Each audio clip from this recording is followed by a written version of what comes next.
Rabindranath Tagore University, Bhopal. NIRF ranked for 5 consecutive years. Uttarakhand में राष्ट्रीय खेलों की तिथि घोषित 28 जनवरी से 14 फरवरी तक बीच होगा आयोजन। ICOC अध्यक्ष ऊषा से मिले सीएम ठाकुर। देहरादून पुलिस ने मानव तस्करी गिरोह का किया पर्दाफाश। 3 नाबालिग बच्चियों को बेचने की फिराक में पुलिस ने आरोपी को गिरफ्तार किया। श्री बद्रीनाथ धाम के कपाट बंद होने की तिथि 12 अक्टूबर को तय। श्री बद्रीनाथ केदारनाथ मंदिर समिति के अध्यक्ष रहेंगे मौजूद।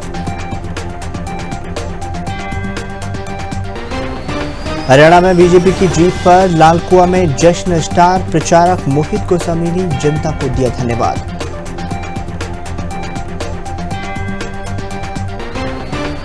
खट्टी में पत्रकार प्रेस परिषद इकाई ने बैठक की। पत्रकारों के साथ अभद्रता पर जताई चिंता, समाधान पर किया मंथन।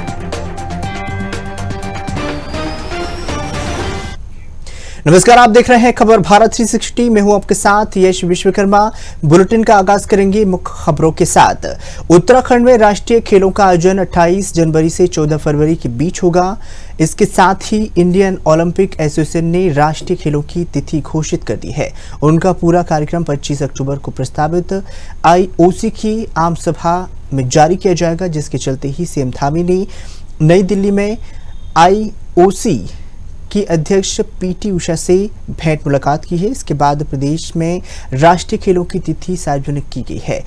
सरकार लंबे समय से राष्ट्रीय खेलों के आयोजन की तिथि में जुटी हुई थी। वहीं खेल मंत्री रेखा आर्या ने बताया कि राज्य सरकार ने प्रमुख तैयारियां पहले से पूरी कर ली हैं। प्रदेश हित में एक बड़ी खबर आई है और मुझे आप सबको बताते हुए बहुत खुशी हो रही है कि इस नवरात्र के समय में हमारा प्रदेश जो 38वें राष्ट्रीय खेलों की मेजबानी की तैयारी कर रहा था, आज ही भारतीय ओलंपिक संघ ने माननीय मुख्यमंत्री जी के नेतृत्व में एक घोषणा जो तिथि के संदर्भ में होनी थी, आज औपचारिक तिथियों की घोषणा हो गई है। 28 जनवरी से लेकर 14 फरवरी तक हमारे राष्ट्रीय खेल जो है वो आयोजित होंगे। निश्चित रूप से हर उत्तराखंडी भाई बहन के लिए, हर उत्तराखंडी खिलाड़ी के लिए बहुत गर्व के क्षण होंगे। मैं प्रदेश को इस घोषणा के लिए बहुत शुभकामनाएं देती हूँ। निश्चित रूप से हम अपने प्रदेश में इस 38वें राष्ट्रीय खेल की मेजबानी को बेहतरीन करके दिखाएंगे और एक ऐतिहासिक आयोजन जो है ये आने वाले समय में होगा, ऐसा मैं विश्वास के साथ पूरे उत्तराखंड के अपने उत्तराखंड के भाई बहनों और हमारे खिलाड़ियों को कहना चाहती हूँ। अगली खबर का रुख करेंगे, जहां पर त्योहारों के नजदीक आते ही खाद्य विभाग मिलावटखोरों के खिलाफ पुलिस अलर्ट हो गई है। देहरादून में जिला खाद्य संरक्षण अधिकारी मनीष सिंह ने उसके साथ साफ संकेत दे दिए हैं कि उनका कहना है कि खाद्य सुरक्षा और संरक्षण टीम द्वारा ही लगातार कार्रवाई की जाएगी। जो भी किसी खाद्य पदार्थ में मिलावट करेंगे उसके खिलाफ सख्त से सख्त कार्रवाई की जाएगी और पदार्थ के सैंपल भी लिए जाएंगे।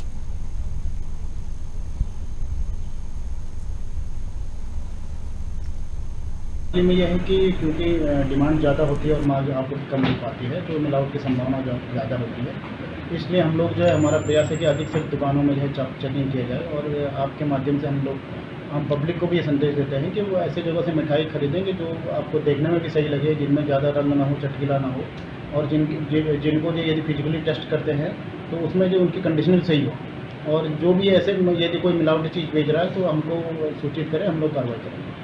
आए दिन पनीर या किसी विषय मिठाई के दुकान में कुछ ऐसे भी पाए जाते हैं जो मिठाई सही नहीं होते हैं, उसके ऊपर खाद्य विभाग किस प्रकार से शिकंजा कस रही है? देखो जी, अभी जैसे हमारे आयुक्त साहब के निर्देश थे उसके अनुसार अभी जैसे ये घी का मामला चल रहा था, तो हमने जो है घी के लगभग जो है अभी पूरे जनपद में अभियान चला के 21 सैंपल घी के जाँच के लिए भेजे और जिनकी जाँच रिपोर्ट आने बाकी है। और त्यौहार के मौसम को देखते हुए अभी हमने जो दिवाली को देखते हुए जो हमने मिठाई और इसके सैंपल भी लेने सुनिश्चित किए। अभी देहरादून में हम लोगों ने जो है 5 सैंपल मिठाई के जांच के लिए।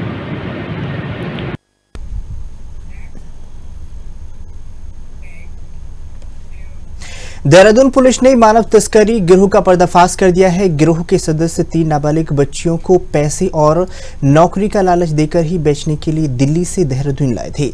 देहरादून के पथरी बाग स्थित ही वेदी सिटी के एक फ्लैट में तीनों बच्चियों को रखा गया था। फ्लैट में मौजूद महिला और पुरुष के बच्चियों को बेचने की फिराक में थे। दोनों आरोपियों की बात सुन तीनों नाबालिग बच्चियां मौके देखकर बालकनी से कूदकर फरार हो गई हैं। पकड़े गए गिरोह के तार अन्य राज्यों से जुड़े होने की संभावना जताई जा रही है। मानव तस्करी गिरोह के अन्य सदस्यों की तलाश के लिए गैर राज्यों के लिए दून पुलिस की टीम रवाना हो गई।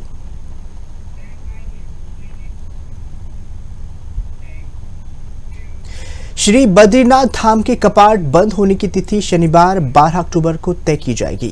दशहरा के दिन ही श्री बद्रीनाथ धाम मंदिर परिसर में पंचांग गणना के बाद ही समारोह पूर्व तिथि का तय किया जाएगा। कपाट बंद होने की तिथि तय होने के लिए दोपहर 11:30 बजे कार्यक्रम शुरू हो जाएगा। इस अवसर पर श्री बद्रीनाथ केदारनाथ मंदिर समिति के अध्यक्ष अजय विशेष रूप से मौजूद होंगे।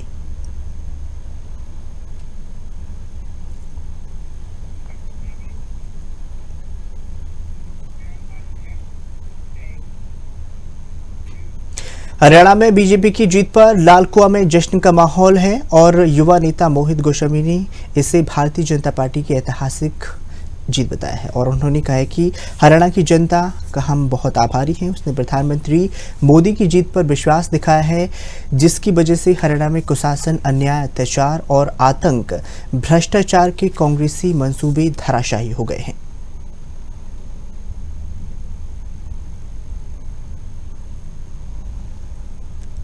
सबसे पहले सबको भारत माता की जय और सबको पूरे भारतवासियों को बहुत बहुत बहुत बधाई।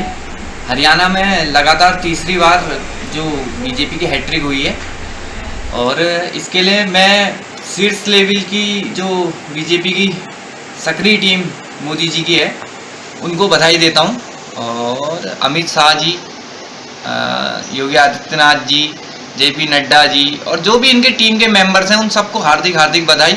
और जितने कार्यकर्ता जमीन पर उतर करके हरियाणा की भूमि में काम कर रहे थे उन सबको बहुत बहुत बहुत बधाई। विकास की राजनीति और विचारधारा की राजनीति दोनों अलग अलग चीज़ें हैं। विकास तो किसी भी सरकार में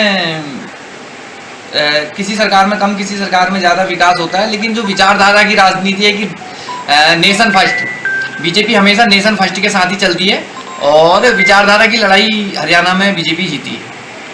सारे कार्यकर्ता बीजेपी में पद के साथ साथ अहमियत कार्यकर्ता एक मेन कार्यकर्ता ही मानते हैं, भले ही वो यशस्वी मुख्यमंत्री माननीय श्री पुष्कर सिंह धामी जी हों या फिर हमारे देश के प्रधानमंत्री श्री नरेंद्र मोदी जी हों। ये लोग डेजिग्नेशन को कम और कार्यकर्ता को ज़्यादा मानते हैं, तो ये कार्यकर्ता है बीजेपी के, डेजिग्नेशन बाद की बात है। और इन सबकी मेहनत रंग लाई और हमारे प्रदेश के युवा मुख्यमंत्री, इनको भी हार्दिक बधाई, इनकी मेहनत रंग लाई और बहुत अच्छे तरीके से देश। हम तो बीजेपी के कार्यकर्ता हैं, हम तो बीजेपी की एक ऐसी धराती हैं जो अपनी तरफ ही काटेगी और हमारा बोलना तो ऐसा होगा जैसे हम तो चाहेंगे कि सारे स्टेटों में बीजेपी की गवर्नमेंट बने। लेकिन मैं आपको विश्वास दिलाता हूं कि इस बार उत्तराखंड में जैसे देश में नारा दिया गया था अब की बार 400 बार, तो उसको सक्रिय नहीं कर पाया। अगले 29 तक का उसके लिए रोड मैप तैयार किया, लेकिन अब की बार 50 बार उत्तराखंड 100% करेगा।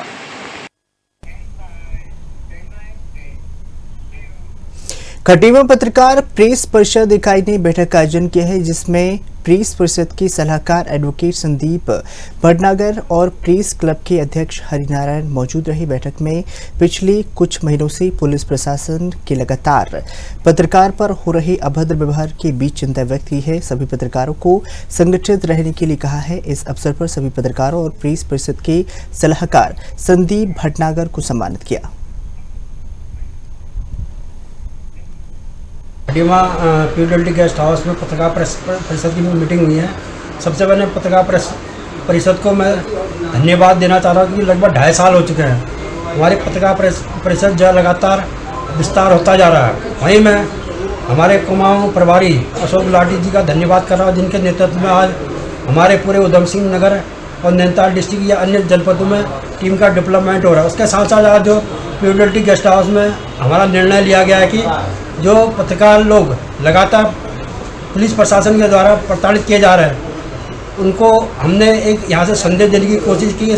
संगठित होकर हम उनका पुरजोर विरोध करेंगे और जो पत्रकारों के जो क्षेत्र में न्यूज़ बनाने के दौरान जो उनके साथ अप्रिय घटनाएं होते हैं, उसको लेकर जब पत्रकार संगठन एकजुट होकर खड़ा रहेगा और साथ साथ में जो है लगातार इसमें रणनीतियाँ बनाई जाएगी और हर 3 माह में जो है पत्रकार परिषद की मीटिंग रखी जाएगी, जिसमें जो है पत्रकारों की समस्याओं को लेकर उनका समाधान किया जाएगा। हाँ, उसके अलावा जो हमारे पत्रकार परिषद के जो है पत्रकार प्रेस क्लब के अध्यक्ष हरिनारायण जी आए थे और हमारे जो मुख्य सलाहकार अधिवक्ता संदीप भंडाकर जी यहाँ आए थे।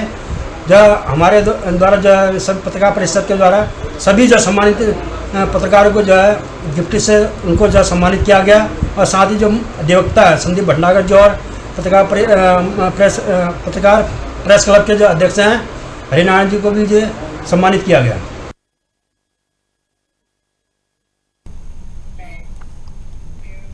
देहरादून के जिला चिकित्सालय कोरिशन के कलेक्टर के औचक निरीक्षण का असर दिखाई देने लगा है।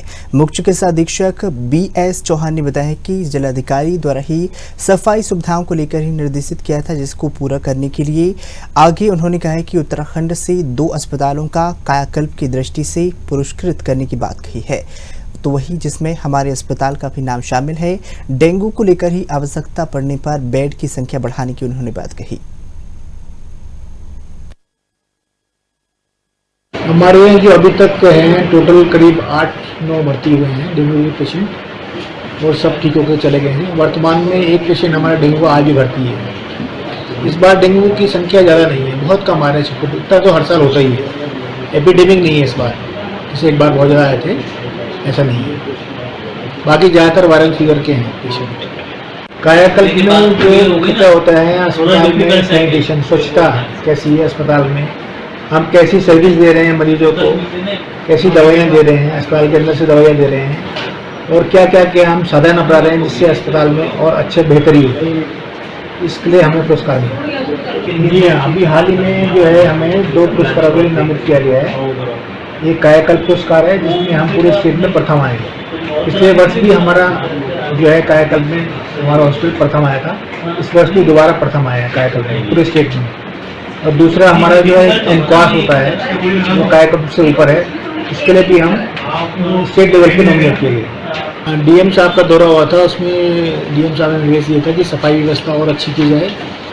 तो उसमें हमने संबंधित सफाई जो हमारी जिससे हमने सफाई का ठेका दिया हुआ है उसको निर्देश दिए गए हैं 24 घंटे सफाई करें, आदमी बढ़ाएँ और पहले से अच्छी सफाई हुई।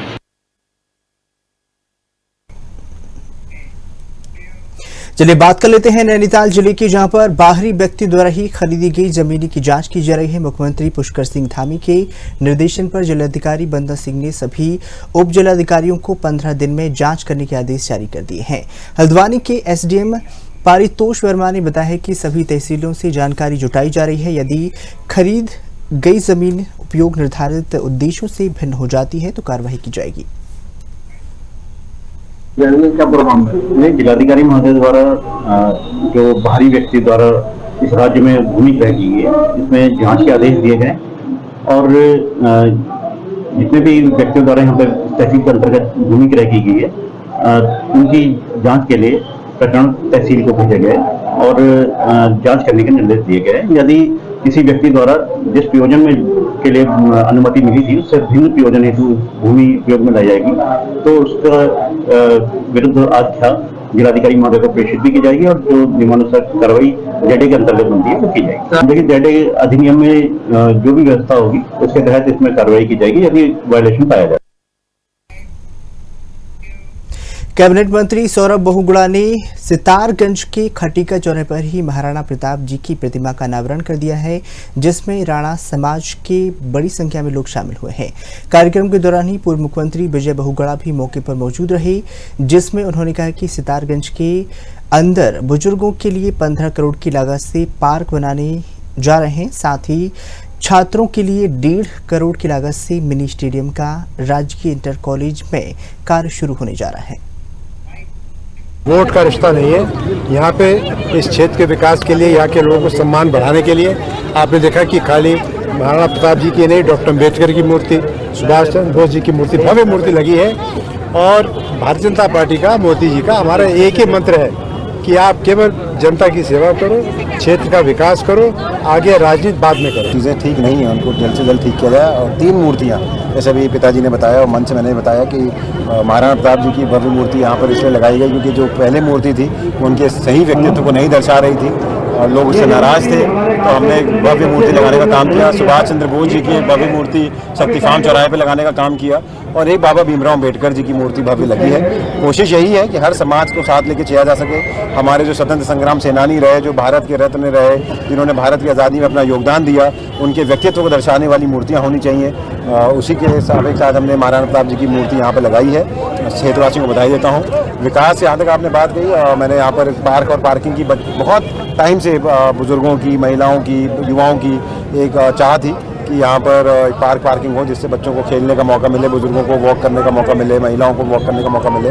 15 करोड़ की लागत से शहर में एक हमारे पार्क पार्किंग बनने जा रही है, जिसका टेंडर हो गया है। उसी के साथ साथ कल जो है मैं हमारा जो इंटर कॉलेज है, बॉयज़ इंटर कॉलेज सत्तारगंज में, उसमें एक स्पोर्ट्स इंडोर देहरादून में त्योहार के नजदीक आते ही दूध, पनीर और मिठाई में मिलावट की शिकायतें लगातार बढ़ती जा रही हैं। जिला खाद्य सुरक्षा अधिकारी मनीषा सिंह ने बताया कि खाद्य सुरक्षा टीम सख्त हो गई और कार्रवाई की जाएगी। आगे उन्होंने बताया कि मिठाइयां और अन्य खाद्य पदार्थों के सैंपल लिए जा रहे हैं।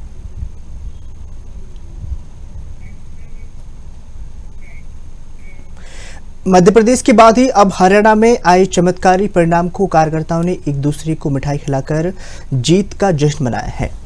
भाजपा नेता पूर्व जिलाध्यक्ष संजीव सैनी ने हरियाणा विधानसभा चुनाव में बीजेपी को प्रचंड बहुमत मिलने पर जनता का हार्दिक आभार व्यक्त करते हुए कहा है कि कांग्रेस जातिवाद की राजनीति करती है और जनता ने जातिवाद से ऊपर उठकर अपने मत का प्रयोग करते हुए बीजेपी को प्रचंड बहुमतों से जिताया है।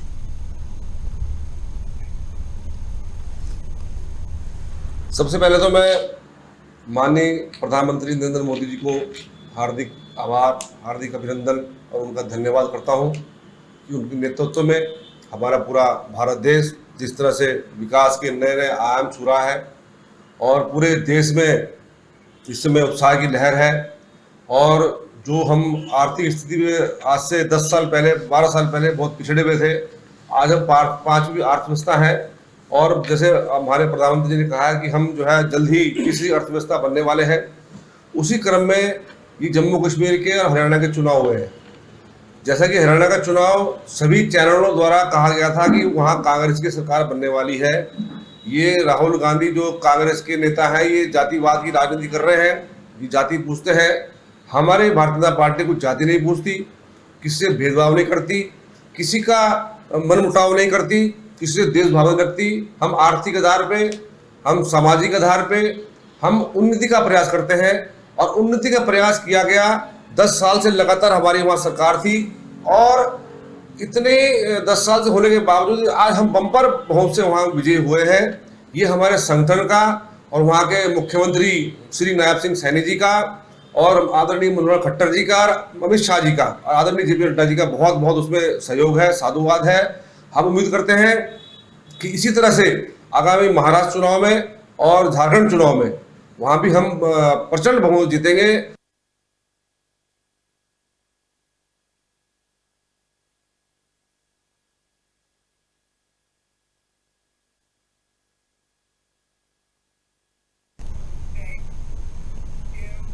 उत्तराखंड के राज्यपाल लेफ्टिनेंट जनरल गुरमीत सिंह ने चमोली के श्री हेमकुंड साहिब में मत्था टेका है और प्रदेश की सुख समृद्धि की प्रार्थना की है। उन्होंने तीर्थयात्रियों की सुविधाओं के लिए विकास कार्यों की सराहना की है और रोपवे निर्माण में यात्रा को सुगम बनाने के लिए स्वागत किया है। इस वर्ष 1.84 लाख श्रद्धालुओं ने हेमकुंड साहिब की यात्रा की है, जिसका समापन 10 अक्टूबर को होगा।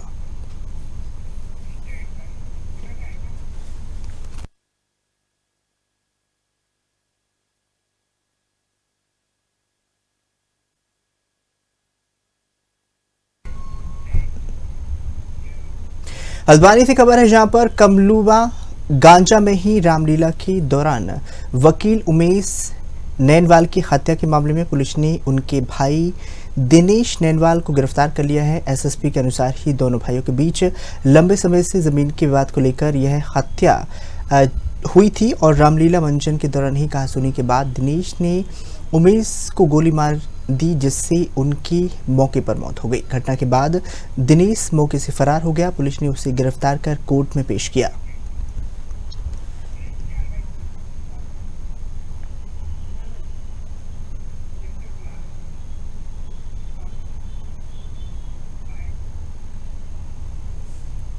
तारीख को मुखानी थाना क्षेत्र में रामलीला देखते हुए के व्यक्ति की जो है किसी ने गोली मारकर हत्या कर दी थी। इसे मुकदमा पंजीकृत होने के बाद में हमारे एसपी सिटी, सीओ सिटी और जो मुखानी थाने की टीमें बैठी हुई और बाद में पता लगा कि जो मृतक है उसका अपने ही परिवार के एक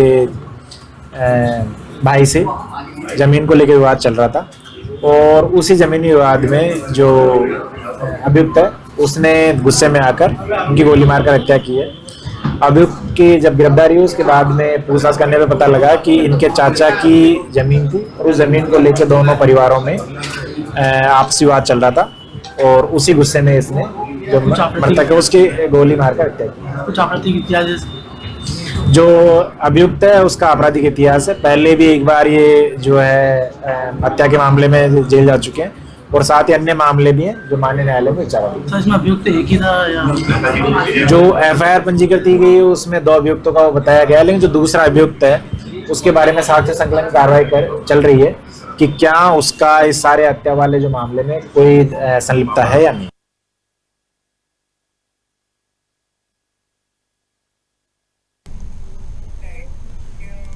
खासकर बस इतना ही। दीजिए इजाजत। नमस्कार।